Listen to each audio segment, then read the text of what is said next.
In the year 999, the world was on the brink of change. The Christian kingdoms of Europe were expanding, while the Viking reigns were beginning to subside. The winter months were harsh, and life in the dense forests of northern Europe was brutal. In one such forest, atop a snow-capped mountain range, lived an ancient elf known only as the Kringle. 1,000 years old, he had witnessed the rise and fall of kingdoms, and had long retreated into solitude.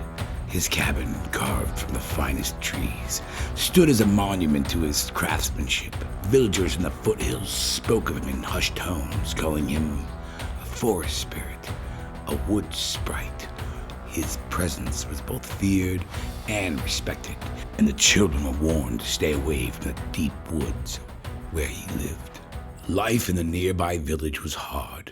By the year 999, the villagers were subjects of the growing Christian monarchy, under the rule of Otto III, who had begun consolidating power across Central Europe. Every 2 years, tax collectors would arrive in the village and extract what little wealth they had. But this year, tax collectors came with soldiers, and the news they had brought was even darker. The soldiers, carrying the king's decree, announced that young boys were to be conscripted into the army. The villagers were terrified. Wars were raging across Europe, and the thought of their sons being taken in to fight distant battles was unbearable. When any parent dared protest, they were swiftly struck down by the brutal soldiers, their horned helmets reflecting the cold nights of the winter. The villagers were given a year to prepare their sons, who would be taken the following winter. The cries of the parents echoed through the forest, carried by the wind to the ears of the Kringle. The ancient elf, deeply saddened by what he had heard, thought to himself, children should not be forced to fight in wars. So in the silence of his cabin, he began carving small wooden creatures, deer, knights, princesses, and unicorns. Each figure was masterfully crafted, and each bore a simple inscription. This is all a child should have to worry about. As the year passed, the villagers anxiously prepared for the soldiers' return. The smell of torches and the sound of marching boots grew louder, and the Kringle knew it had time had come. That night, as the soldiers made their way toward the village, the elf took his legendary axe and descended from his mountain home. The wind, now stirred by his presence, began to howl. The Kringle summoned the cold of the mountains, breaking out a fierce blizzard that slammed into the soldiers, sending them reeling. The soldiers, of course, struggled in the deep snow, and their morale began to falter. The Kringle descended further, his massive form gliding across the snow, untouched by its freezing grip. With the mighty clap of his hands, the elf summoned the avalanche, crashing down the mountain to engulf the soldiers. 2/3 of their ranks were buried beneath the snow. The survivors, including the captain and his lieutenants, pressed on, convinced that the village must be seized.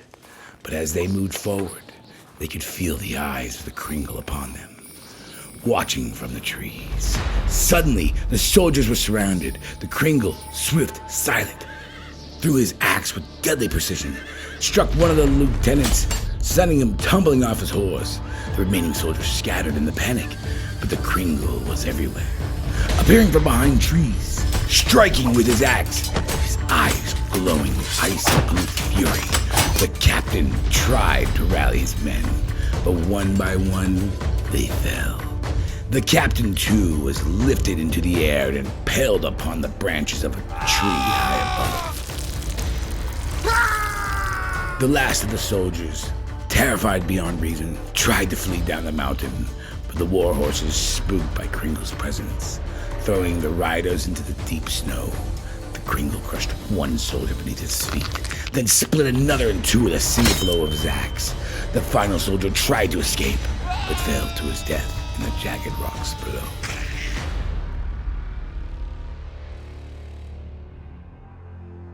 Satisfied, the Kringle retreated up to the mountain, leaving behind a scene of terror and destruction.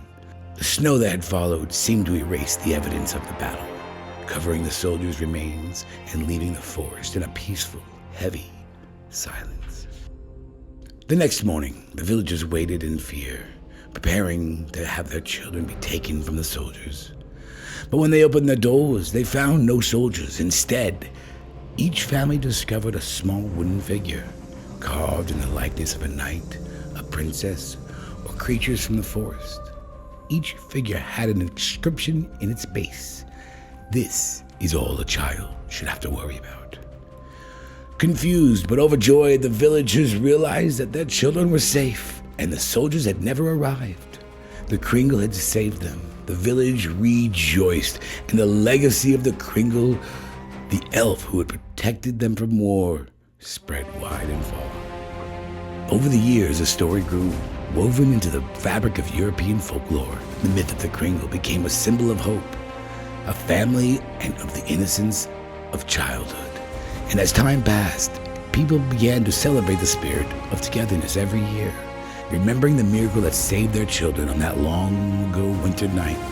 Today, we celebrate Kringle's legacy every Christmas, sharing the gifts of family, love, and the simple joy of childhood, a tradition that began in the year 999, when an ancient elf chose to fight for the innocence of the next generation.